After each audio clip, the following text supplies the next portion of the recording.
The Ballad of Cowardice.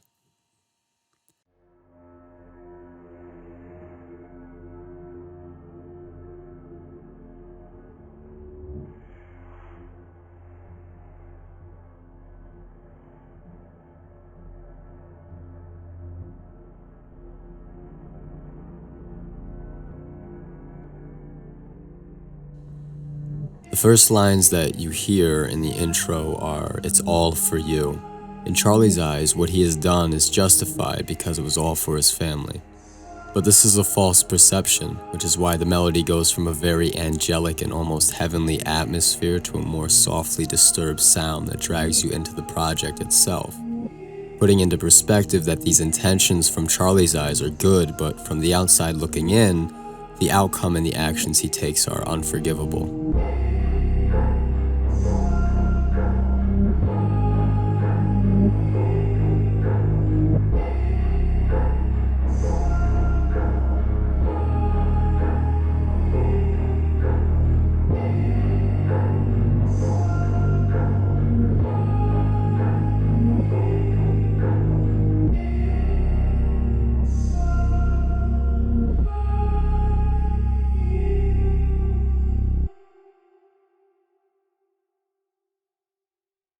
Crawford is a very important track as far as setting the tone for what essentially the story is about.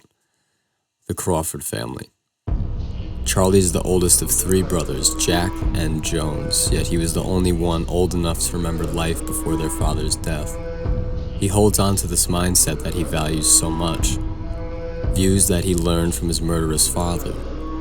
The song resembles somewhat of a chain gang hymn, symbolic to the fact that Charlie is imprisoned by himself and the surrounding he was brought up in. He'll never change and he knows that.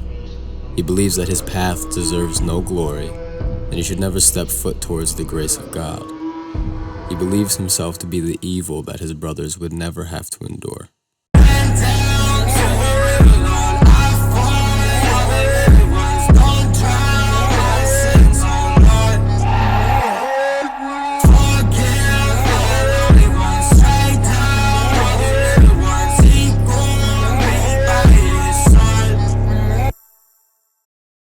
As I mentioned before, Charlie's father was murderous.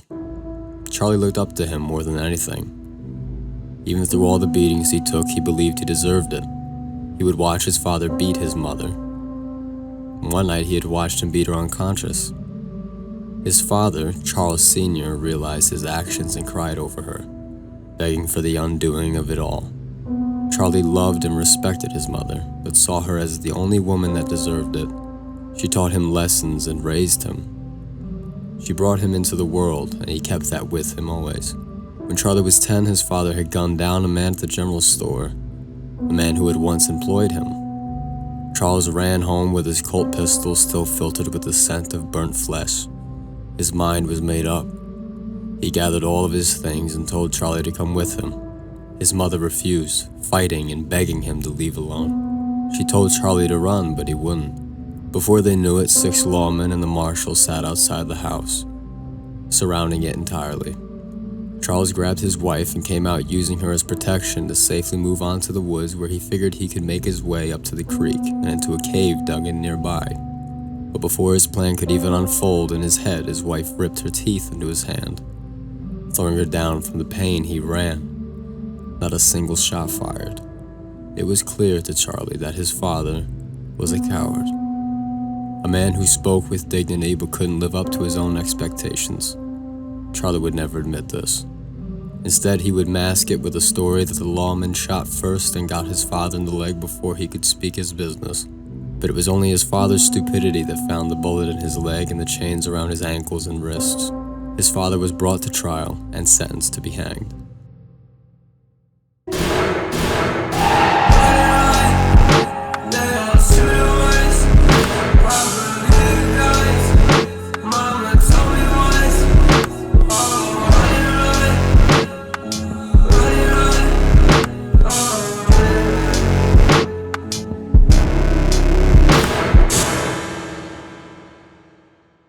At this point, Charlie and his mother watch his father's hanging. But the main purpose of the song is to give Charlie's perspective as a child seeing people clapping for the rope that would crack around his father's neck. But the thing that bothered him the most was the hangman, a man covered by a mask, a murderer with pay. He was the good man. He understood his father was seen as evil by everyone, but believed it was only because they didn't understand what he knew or spoke of. They were fools, and his father was the outcast. He murdered one man. Yet the hangman killed two others with his father, pulling a lever and taking his life. A coward to mask his face in front of so many. His father wasn't the first nor the last that would die by the hands of this man. It's okay to say it's not the good guy.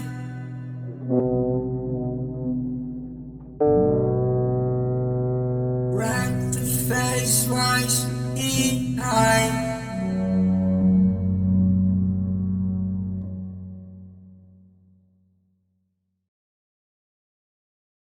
Dead or Alive became Charlie's life.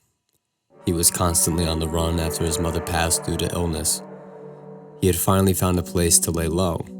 He rode with the gang, his brothers, Jones and Jack, as well as 5 other members, though this didn't last long once his brothers joined to fight for the South in the Civil War. While they were gone, Charlie did unspeakable things. Murder, torture, rape, robbery, and things that would haunt him into a psychotic state. The song sounds happy, but has the most brutal meaning behind it. It is by far the most violent and disturbing tracks on the album.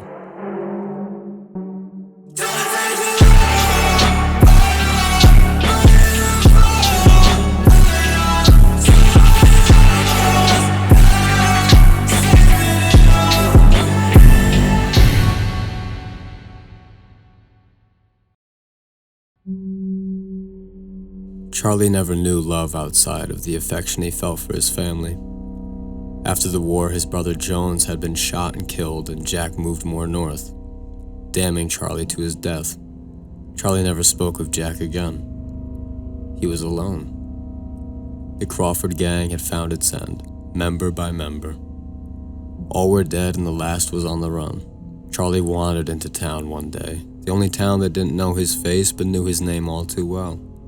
This is where he met Isabel. The two fell in love. He felt something he never imagined. It drove him mad. He felt weak but allowed it to overcome him. Every time he laid with her, the world crumbled and all the wounds had healed. She was everything to him. But because of this, he never told her his real name. They had a son, the boy that would change Charlie's life forever. Over time, he found Isabel's actions to be more and more unusual. She started to resent him. She wouldn't even look at him. At night, she would sleep in the son's room, leaving Charlie with his thoughts that slowly became more and more manipulative and possessed him. It had then dawned on Charlie that Isabel had finally found out who he truly was. This is when the song breaks into a very dark solo bass line. She wished him dead and packed her things. Overwhelmed with pain and anger, he dragged her outside and closed the door. He told his son to stay inside, that the wolves were feeding. With no hesitation, he gunned down his lover. Not a single tear fell from his eyes as he looked into hers. Lifeless and cold, she would never leave that place again. He left her right where she lay, packed all his things and took his son. But he knew this couldn't continue. He told him the wolves took Mama to a better place, a place they made for her.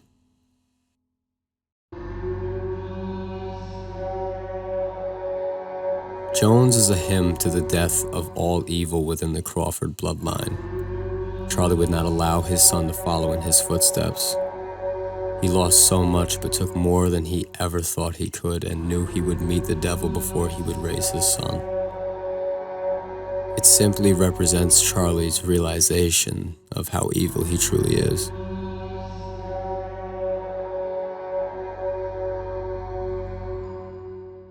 After leaving, Charlie made way for Boston, where Jack had last wrote him.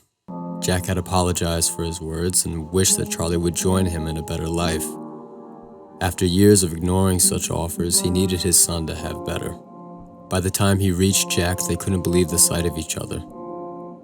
Jack feared for his life at first until he saw the look on Charlie's face. It was a face he had never seen.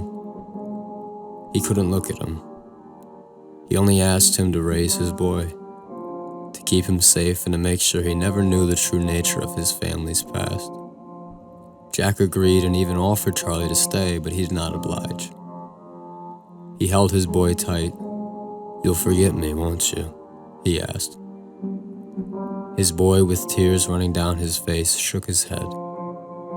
3 years young, he looked his father in the eyes and broke his heart into pieces. They parted ways and Charlie rode back south. The Coward is one of the most important songs within the album. At this point in the story, Charlie realizes his actions and remembers all he's done. For once in his life, he had found peace. He was finally free of the chains that held him to his father's legacy. He accepted that he was raised by a coward and would not find the same fate. He rode for his home. When he arrived, he found his lover, Isabel, her flesh ripped from the wolves. He kneeled by her, the blood still stained in the snow. He could barely recognize her. He felt every ounce of his body tremble. He cried for hours by her side. He told her their son was safe, and he begged for her forgiveness. He knew it was the only time he would have the opportunity. The Match is the most powerful song in my opinion and is my favorite by far. Jones believed that a match would light the way for the dead. Charlie never believed it until he buried him. He rode into town. He noticed all eyes on him. He was no longer known by just a name. He gripped his Colt pistol, the revolver that cut down men, women, and children as the lawmen approached him. The song's lyrics are every thought ripping through his head. He knew who he truly was in that moment. He would not die a coward. The marshal and sheriff advised him to release his grip on the holster. He gave it no thought. As they continued to warn him, he noticed a man walking the street, slow and calm, masked and dressed in black. The hangman. The coward. The man walked slowly through the crowd of lawmen, his eyes blackened, his face absent. He offered his hand. Charlie was cold, unbroken. The hangman rested his hand on Charlie's shoulder and walked through him. Death had come for Charlie Crawford. The hangman had followed him for all these years just as he followed his father. Death, standing over Charlie, pointed at the lawman. Charlie opened fire. A bullet ripped through the face of the marshal. They all threw down and shot Charlie dead in the street. He fell into the mud and snow, choking on his blood, but wouldn't gasp for air. There was nothing there to breathe in. Death grazed his hand over Charlie's eyes as they went still. The infamous Charlie Crawford was dead. A man sentenced by his own blood to a life that would be slowly forgotten. Such is your red. I buried my blood in the ground. Oh, we know it. I'm the one that cut them down. Such is proven. I'm the mask of the devil's crown. Leave them to it. I'm the last one to walk.